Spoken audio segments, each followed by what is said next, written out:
Hey everyone, alright, so I'm back this time to talk about Insidious Chapter 3. Now, this movie, straight off the bat, this movie was genuinely something of a surprise for me, because initially I wasn't going to go see this movie.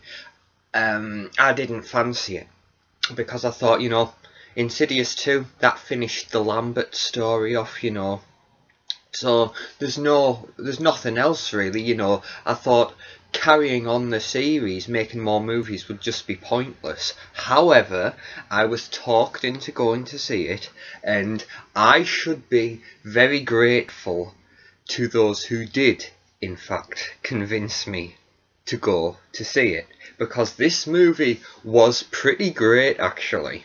Of course, this movie's a prequel, and it says at the beginning of the movie set a few years before the Lambert haunting. So that's of course a way of getting around the complaint that, well, you've done the Lambert haunting now, there's no reason to make any more films. Well, we can. There's a couple more. There's a couple of different directions we can take the movies in. There's still more we can do, and yeah, they have done something really good in this third movie. If I was to rank them, I'd probably say that the original is still the best, but I think this third one was better than the second one. I did enjoy the second one. I don't have the hatred for the second movie that quite a few people do. But yeah, I'd say this third movie is an improvement on the second one. Of course, Leigh Whannell directing this time, writing and directing. And James Wan, of course, still credited as a producer, of course, so still attached to it in some respect. Leigh Whannell, he does a really good job, considering he's new to directing. He really does a good job. Of course, he's taken, a few things, a few trademarks of James Wan. He's used some of those techniques. But of course, since they are such great friends, that might not necessarily be true. It might just be that, they have the same, they like the same approach to directing a horror movie, so it's in keeping with the style of the previous two Insidious movies. It doesn't feel out of place, Of course, James Wan and Leigh Whannell, there are some noticeable differences in their styles, but they do fit together pretty well. But yeah, this movie, it's basically focused around this family. They've recently lost the mother, so obviously there's the father who's a single parent, a teenage daughter, probably we're talking about 18, and then maybe 13-year-old son. So these three characters, and they've lost the mother recently to cancer, and the daughter's been trying to communicate with the mother. But unfortunately, strange things start to happen, because she goes to see Lin Shaye, because obviously Lin Shaye's her character's still alive in this one because it's a prequel, and she has probably the most to do in this movie than she's had in all three movies. She has a really big part in this movie, and she's really good. Her and Dermot Mulroney, who plays the father, they are the backbones of this. They together are the backbone of this movie. They are really good. They're my two favourite characters in this thing. Of course, all of them are really good in this. The girl, she's really, really likeable. She's great. Yeah, so she goes to see Lin Shaye. Lin Shaye tries to make contact, but things don't go to plan. And she says she can't do it, because her character at this point, she's going through some problems, because obviously she's been doing the psychic, she's been going around helping people for a long time, and it's took its toll on her, let's say. So she's kind of taken a step back from doing it. She doesn't really do it anymore. This was just a one-off occasion, and she realised, you know what, going back and doing this again, it wasn't such a good idea. But as the girl leaves, Lin Shaye warns her of the danger of trying to contact the dead. Yeah, she says, you know, don't try contacting your mother on your own.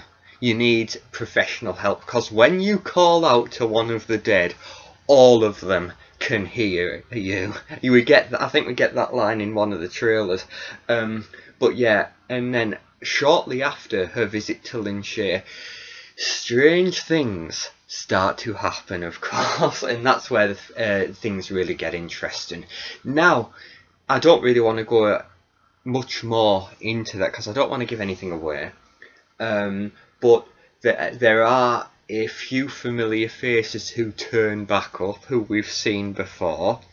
One in particular, who has hung over this trilogy like a goddamn shadow.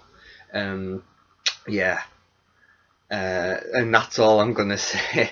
But in terms of the style of this movie, again, there are some jump scares. There are moments in the film which are quite jump scare heavy, and you start getting to that point where you're thinking, are they going to be, you know, is it going to keep doing this? Because if it does, I'm going to get really annoyed. But when you get to that point, it actually calms itself down and starts getting some really good mood and atmosphere going, getting some real tension with that really, you know, genuinely creepy and unsettling imagery. That's when all that good stuff starts to come in. Also, Joseph Bishara's music score is as good as ever. A little point I would like to make, this probably wouldn't matter to many people, but one problem I had with Insidious Chapter 2, you know the title card, you know, you get obviously the Insidious title and then the big music blast.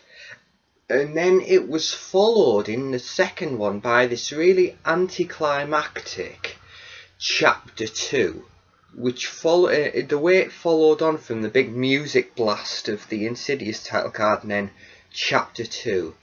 It was really anticlimactic, I thought. It felt really awkward. The way they do it in this movie, it's different, but it works really well. It really does work well. So that was just a little technical point I wanted to talk about. But yeah, Joseph Bishara's music still as great as ever.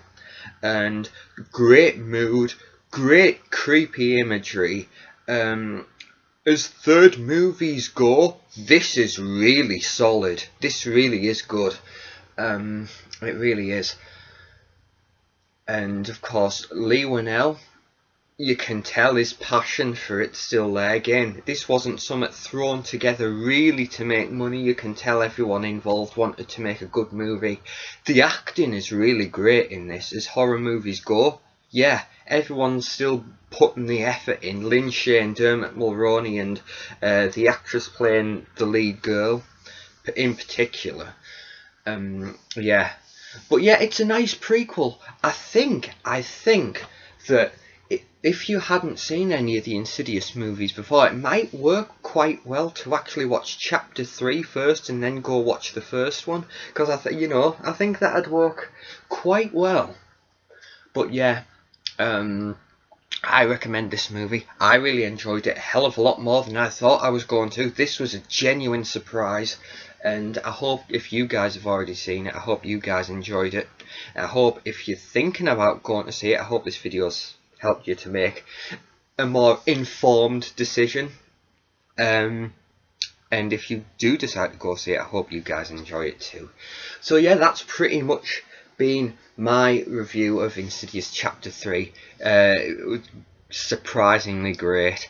And another thing, talking about characters that show back up, and the one in particular, we get to see Lin Shaye throw down with some ghosts. Yeah, she lays the smackdown on quite a few ghosts in this movie. So that's great to see it's great to see just for that, because Lin Shaye is a total badass in this movie.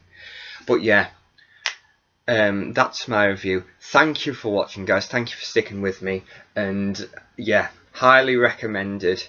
And if you guys go to see it again, I hope you enjoy it. Thanks for watching everyone, and I'll see you all later on. Thank you.